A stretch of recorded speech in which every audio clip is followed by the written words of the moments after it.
Episode 50, Raise the Hand, the gesture of invisible leadership. 1. Opening. Welcome back to the Invisible Power.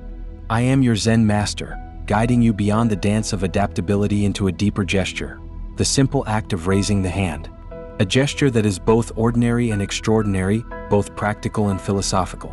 Today we will explore how this movement, so small, so human, becomes a symbol of presence, leadership, and invisible influence. 2. Yoga Nidra segment, inner practice. Now let us begin with a practice. Find a comfortable position, lying down if you wish or seated with your spine tall yet relaxed. Close your eyes. Bring awareness to your breath.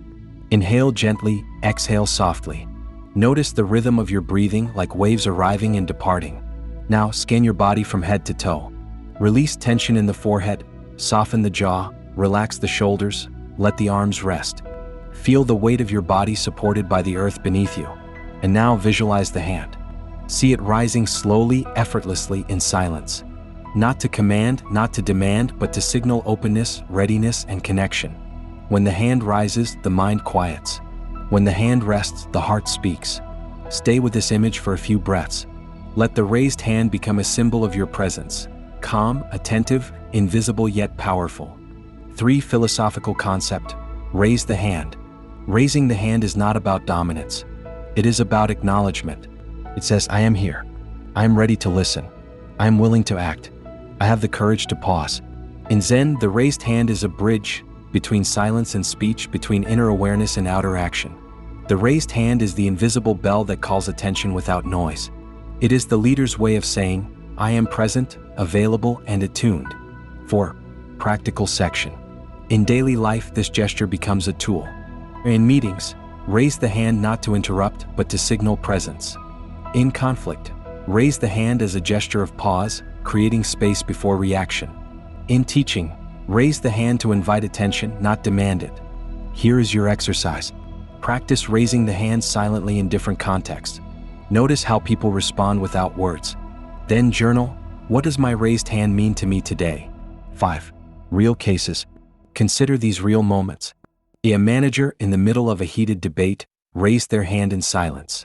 The room shifted from chaos to calm. A teacher, instead of shouting, raised their hand. The class paused, discipline born not from force but from presence. A negotiator, sensing tension, raised their hand, not to silence but to invite reflection. The deal transformed, the outcome changed. Each case shows the invisible power of a simple gesture. 6. Management theory. Management theory illuminates this practice. Leadership is not always about speaking. Sometimes it is about gesturing presence. The raised hand is a micro-intervention that shifts group dynamics. Adaptive leadership, Ronald Heifetz. In adaptive leadership, Ronald Heifetz reminds us that leaders must hold space for uncertainty. The raised hand becomes the embodiment of this pause. Imagine a leader in a complex situation, where answers are not clear and emotions run high. Instead of rushing to provide solutions, the leader raises their hand. This gesture suspends the rush of action, creating a pocket of silence where reflection can emerge. It is a signal to the group, we do not yet know, but we are willing to explore together. The raised hand is the leader's way of saying, I will not force clarity, but I will hold the space until clarity arrives. Servant leadership, Robert Greenleaf. Robert Greenleaf's servant leadership teaches us that true leadership begins with listening. The raised hand is not a command, it is a signal of readiness to serve.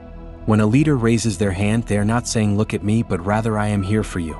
It is a gesture of humility, of availability, of presence.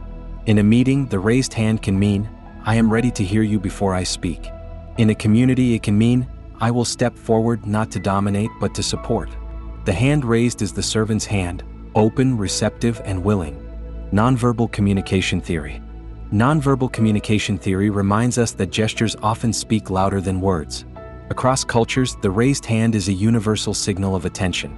It transcends language, nationality, and tradition. In classrooms, it means readiness to participate. In assemblies, it means request for silence. In rituals, it means invocation of presence. The beauty of the raised hand lies in its simplicity. Without uttering a word, it conveys respect, attentiveness, and connection. It is a bridge across differences, a shared human code that says, I am here and I acknowledge you. Synthesis. When we weave these threads together, the raised hand becomes more than a gesture. It is adaptive pause, servant presence, and universal signal. It is leadership without domination, influence without force, communication without words. The invisible power of the raised hand lies in its ability to transform a moment, turning chaos into calm, noise into silence, and separation into connection. 7. Closing reflection. Episode 49 taught us adaptability as a dance. Episode 50 teaches us presence as a gesture. The invisible power of raising the hand is not in commanding attention, but in creating space for awareness. As you leave this episode, may your hand rise not in dominance, but in openness. May your leadership be invisible yet deeply felt. Share your stories, how you used the raised hand in leadership, in teaching, in daily life. And join me for episode 51, The Invisible Thread, Weaving Connections Across Silence. Until then, may your hand rise gently, and your presence shine invisibly.